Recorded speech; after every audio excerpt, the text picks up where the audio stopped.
नमस्कार दोस्तों। हम अंगुत्तर निकाय भाग एक के एकक निपात के न्यूरण प्रहाण वर्ग पर चर्चा करेंगे। भगवान बुद्ध कहते हैं, भिक्षुओं मैं और कोई ऐसी दूसरी बात या दूसरा धम्म नहीं देखता जिसके फलस्वरूप अनुत्पन्न काम चेतना उत्पन्न होती है और उत्पन्न काम चेतना बार बार उत्पन्न होती तथा बढ़ती है, जैसे यह भिक्षुओं शुभ निमित्त का ही भिक्षुओं बेढंगा विचार करने से शुभ निमित्त का भिक्षुओं बेढंगा विचार करने से अनुत्पन्न काम चेतना उत्पन्न होती है। अनुत्पन्न काम चेतना उत्पन्न होती है और उत्पन्न काम चेतना बार बार उत्पन्न होती और बढ़ती है। ये शुभ निमित्त है, अर्थात इसका बेढंगा विचार उपासक को भी नहीं करना चाहिए।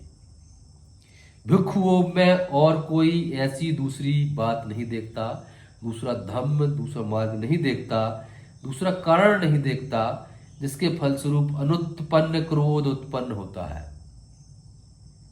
और उत्पन्न क्रोध बार बार उत्पन्न होता है और वृद्धि को प्राप्त होता है, जैसे भिक्षुओं विरोधी भाव, अर्थात विरोधी भाव का ही भिक्षुओं बेढंगा विचार करने से अनुत्पन्न क्रोध उत्पन्न होता है। उत्पन्न क्रोध बार बार उत्पन्न होता है तथा बढ़ता जाता है।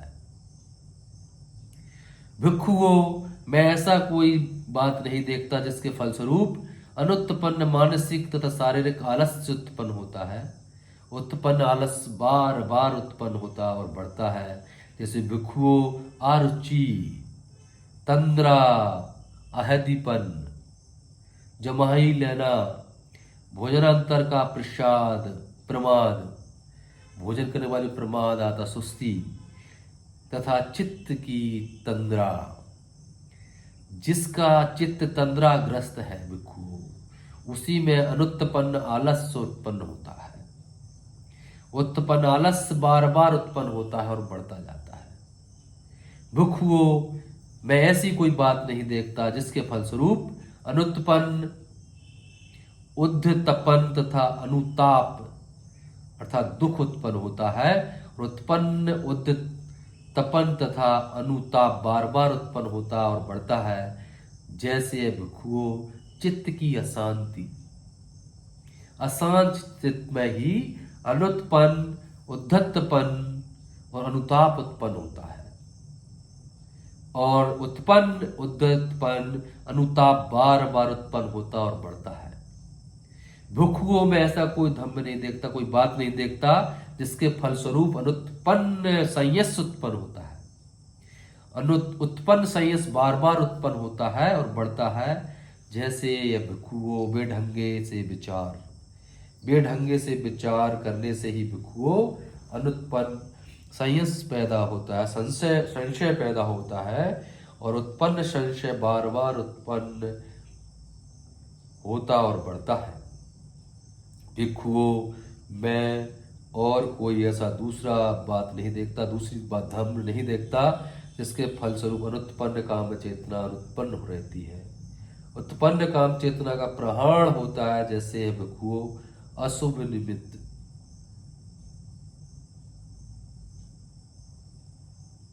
अशुभ निमित्त पर भिक्षु बेढंगे विचार से अनुत्पन्न काम चेतना कामेच्छा उत्पन्न नहीं होती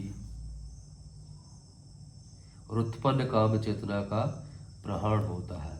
अशुभ निमित्त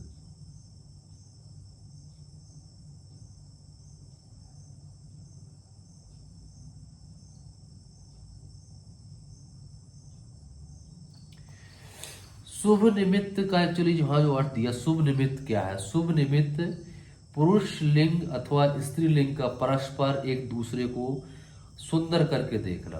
जो लिंग है स्त्री या पुरुष का, इनको सुंदर करके भाव उत्पन्न करके देखना।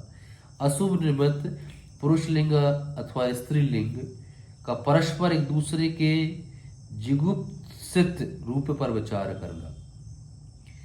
जुगुप्सा जगाने वाला निमित्त पर विचार करना। अशुभ निमित्त पर भिक्षुओं ढंग से विचार करने से अनुत्पन्न काम चेतना उत्पन्न नहीं होती। उस पर ढंग से विचार किया जाए तो कामेच्छा उत्पन्न नहीं होती और उत्पन्न काम चेतना का प्रहरण होता है। अशुभ निमित्त पर भिक्षुओं ढंग से विचार करने पर कामेच्छा उत्पन्न नहीं होगी। चित्त की विमुक्ति मैत्री भावना पर ढंग से विचार करने पर अनुत्पन्न क्रोध उत्पन्न नहीं होता, क्रोध का प्रहरण होता है। जो प्रयत्नशील है भिक्षुओं उसमें अनुत्पन्न आलस्य उत्पन्न नहीं होता और उत्पन्न आलस्य का प्रहरण होता है। शांत चित्त में भिक्षुओं अनुत्पन्न उद्यतपन और अनुताप उत्पन्न नहीं होता और उत्पन्न उद्यतपन अनुताप का प्रहरण होता है। तो शांत चित्त है उसमें अनुत्पन्न उद्यतपन और अनुताप उत्पन्न नहीं होगा और उत्पन्न जो उद्यतपन अनुताप का प्रहरण होगा। ढंग से विचार करने से भिक्षुओं अनुत्पन्न संशयालुपन उत्पन्न नहीं होता, उत्पन्न संशयालुपन का प्रहरण होता है। इस तरह भगवान बुद्ध निवरण प्रहरण वर्ग में इस तरह से अपनी बात रखते हैं। साधु साधु साधु।